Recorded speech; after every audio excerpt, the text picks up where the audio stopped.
Well, I got the transmission completely separated from the block and got it on the stand. Also took the exhaust manifold off quick just to look at the valves, and so far what I could see from the ports, the valves look okay. But I got a lot more stuff to take off. I'm going to go back down house quick and come back up and get back to work on it. I got some more part on the motor. There's a few things I need to add to the list, is like the fast fuel system, the return line for the P pump. I also want to get that adapter that bolts right here to let coolant come out and have that run into the heater core so I can try to get better circulation through the block.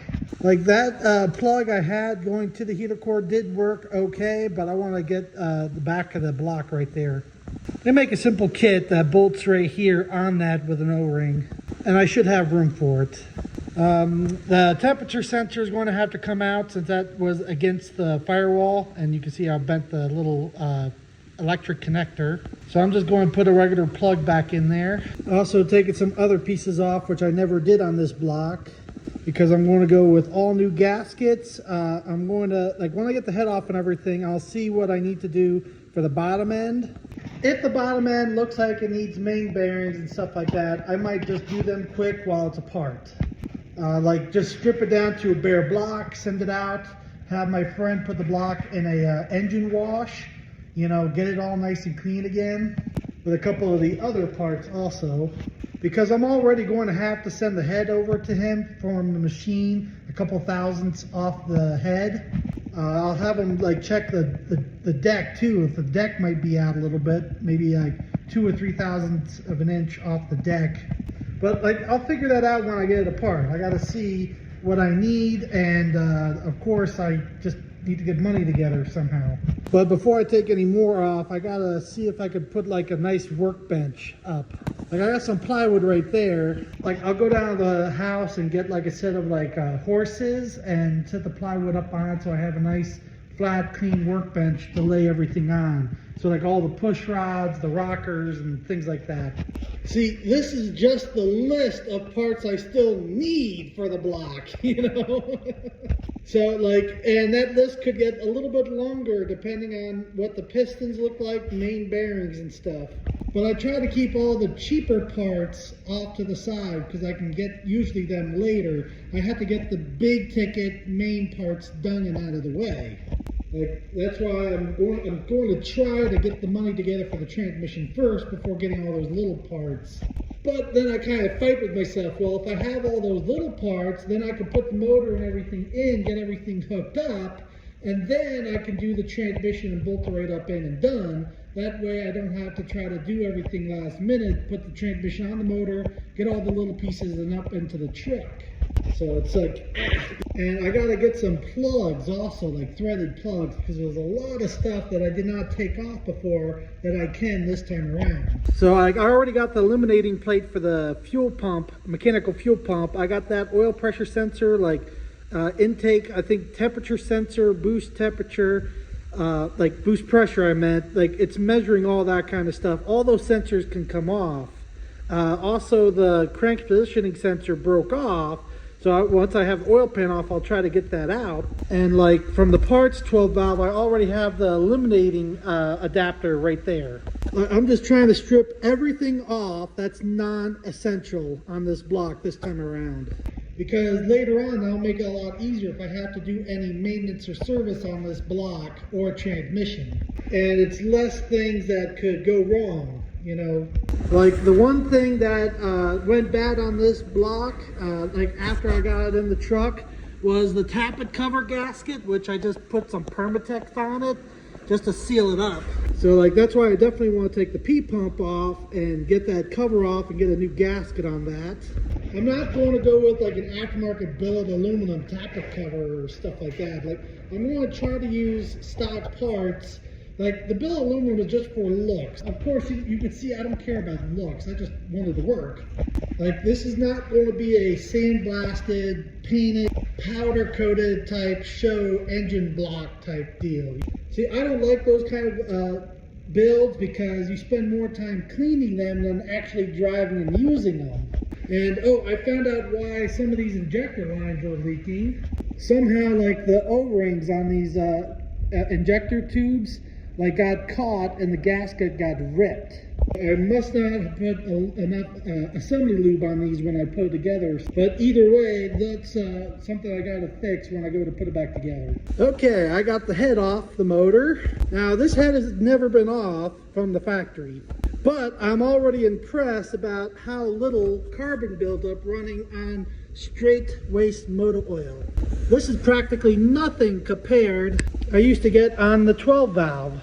My phone is not focusing very well, but the carbon buildup on the 12 valve was a lot worse, especially inside the piston fuel bowls. Oh man, on my 12 valve used to get really caped up, but these are practically nothing. Well, whatever little is caped up right now, I can understand because I ran it, I drove it 4 hours home with no turbo. Overall, the cylinders look good except that one. I want to get the piston out to kind of get a better look at it. There's a little bit of scoring on the number 4 cylinder.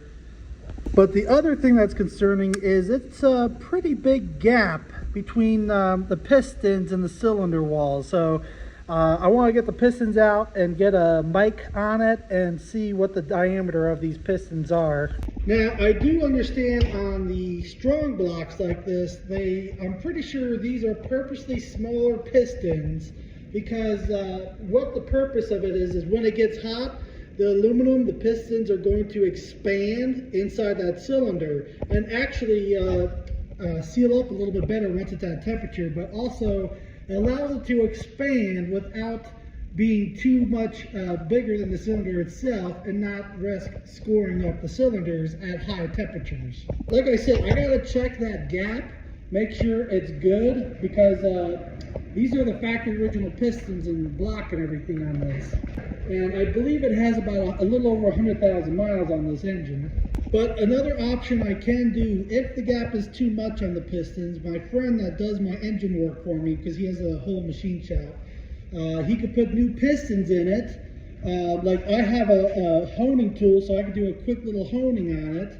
And also the pistons get sent out to basically they sandblast them and then they coat them like with an electrolysis process and do a nickel zinc coating on them to take up the gap that the honing normally takes away. I forget exactly the process of that. I'll ask him later more info on it. Worst case scenario, if the pistons are out of spec and the cylinder is out of spec, then I'll have to bore it out 20 over and new pistons and get it done right, you know, while I have it apart. I gotta dig more into it. I gotta get all the pistons out. Like I said, mic the pistons, mic the cylinders, mic the piston rings, and test them out, make sure they're all good. Make sure I did not get hot enough to lose the temper of the piston rings. But it's like the whole process of rebuilding engines, you know, little by little, but taking your time, making sure you check everything out. I want to work on getting the P-pump off right now and off to the side. Going to get the oil filter system and everything off. The heat oil heat exchanger is what's in here, because I have all new gaskets to put in there. And then when I flip it upside down, I'll work on getting the camshaft out and the tappets, get the pistons out, and like oil pump and oil pan and all that kind of stuff.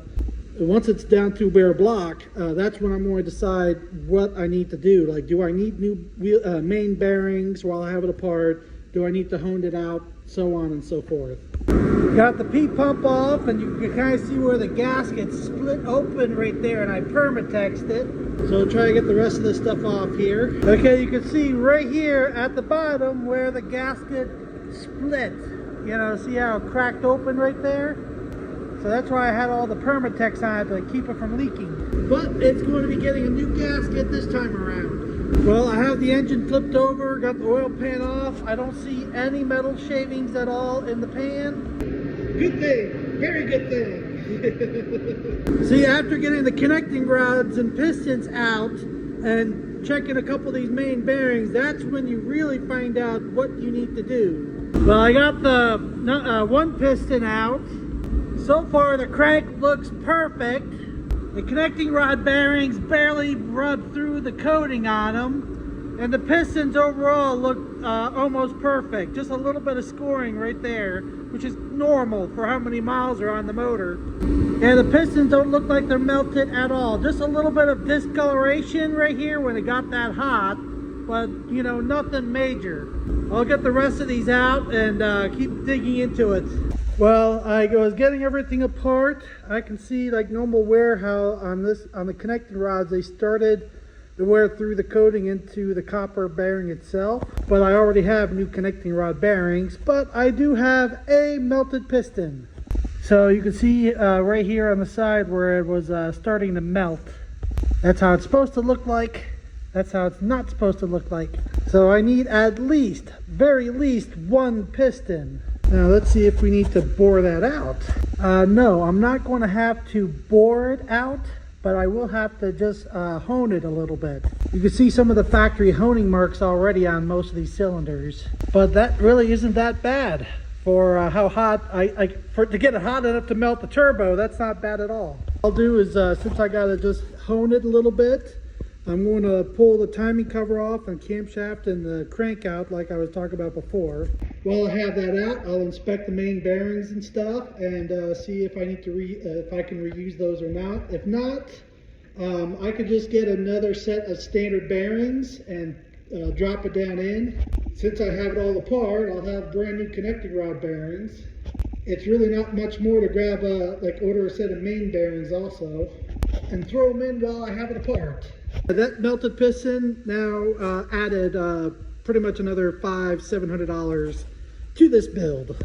You know, it could have been a lot worse. I've melted the pistons extremely bad on the 12 valve. Now when I'm done with the bigger turbo with water meth and intercooler and all that, it should run the full 2 minutes like it did and not have this issue. But yeah, just trying to get the money to order more parts is going to kick my ass basically now. Well, it's okay. If Stinky Pete has to sit up on the lift for the entire year, it's going to have to, you know. Like, it sucks because I got so many fans of mine that like to see Stinky Pete go out of the pit and stuff. And so, like, I'm trying not to let them down. I don't want to let them down, but you know, I have to though. It's like this takes money, you know, even though I have the time right now because I'm laid off. But like, I already spent whatever money I got from that truck, and like, I would have had the money if I sold the truck for what I had into it, you know, that 2008 Chevy, but I only got half of what I had into it, and that's what really set me back on this whole project here. At least I'm not going to have to bore out the block, you know, 20 over, you know, or 40 over or anything like that. Just a quick honing, and that's it. I'm just hoping my head is in good shape, because if I have to get an aftermarket head, you know, that's at least $2,000 right there. So it's like, just take a breath. I gotta just chill, you know. Whew. There is some good news that my company does have some work for me down in West Virginia, so I might have to pack a bag and go down there and drive water bottles for the fracking pads a little bit. I don't like it's night shift, but you know, I gotta do some kind of work. And like, one of my friends did say I should just put up a GoFundMe thing, but I told him, it's like, you know, this is a hobby type thing. Like, there's no reason for me to ask for donations or money when this is a type of hobby thing. It's not like before when I owed the hospital like over $160,000 and I had no money to pay bills or anything. That was a little bit different. Like, I'm glad I paid all that off, but I will just play it by ear, you know. I don't have any merch to sell. I don't have any money to get merch made to try to sell. You know, I don't have like any of that kind of stuff set up. I'll come back up later and finish pulling the crankshaft out and everything. Okay, I got pretty much everything off the block. I didn't take the crank out yet because I can't get this one rear main seal off when it's on the stand. The main bearing surfaces on the crank are like mint perfect. Same thing with the main bearings. I've been thinking about it after I went down to the house. Like, since I got it all apart, everything is standard sizes. So what I'll do is it's what, $200? No, it's like $150 for a main bearing kit. So I'll just get that, since all the other bearings are going to be brand new, and gaskets. So basically I'm doing a full engine rebuild, but just stock like OEM type bearings and piston sizes and things like that. Now I was looking at pistons. A stock set of piston is like pistons are about $700, but I'm afraid the stock ones are just going to melt again. So I really need to go up to a little bit better quality kind, you know. So the next step up is about almost $2,000 for all 6 of them with rings. I think it was like $1,600 or $1,700. They are about $310 a piece. Like the connecting rods are already aftermarket. They can handle up to 800 to 1,000 horsepower. Well, basically the connecting rods are good up to 800 horsepower. I know they can go over that, but they're rated for 800 horsepower. These aftermarket pistons are rated for between 800 to 1,000 horsepower. And I know the stock head can handle 1,000 horsepower and the stock block on this strong block here. If the head is good, as long as there's no cracks or anything like that. I don't know what happened to this piston. I don't think it got hot enough to melt by temperature, because that means the top of the piston would have been melted. But this was on the sleeve. So I think this is something to do with the oil sprayer was not spraying enough oil on the inside and outside of that piston. Like how, like this one right next to it, which would have been the same temperature, did not do that, but that one did. That one is in good shape too. Like all the pistons are good except that one. Oh, I think I figured out that's the problem. See the little nozzle right there? It's like a plastic nozzle. It's there on number 3. It's on all the cylinders, but when I go to number 4, it's not there. It's broken off. There's the problem, because I'm like, why did all the pistons are unscathed except that one? And I was looking in there. See, these are the little nozzles. Think of them as like a little garden hose. Oil pressure from the main bearings will spray up out of that little nozzle right there, and it squirts oil inside the piston here so it can lubricate. Right here, the oil will like spray through those hoses to oil these oil rings, the piston rings, and helps cool down the pistons. Normal driving conditions, there's enough oil like spraying off the connecting rods and off the crank and everything to keep these lubricated. But at high RPMs and high heat, that's what happens when you don't have the proper oilers. So like the kit comes with new plastic ones, but I am going with metal, so this does not happen again. See, it's a good thing I pulled the engine apart, because it would be less than a year and I would have to pull the entire engine and everything back out and redo it. It's a shame because that broken oiler just cost me pretty much $2,000 between new pistons and rings and everything. I can't get too upset because for how bad I beat Stinky Pete in burnout competitions and stuff, things are going to break. But I was hoping for stuff more external. Like, I was fine with the turbo melted. That did not bother me at all because I can always bolt on a new turbo without pulling the whole motor out.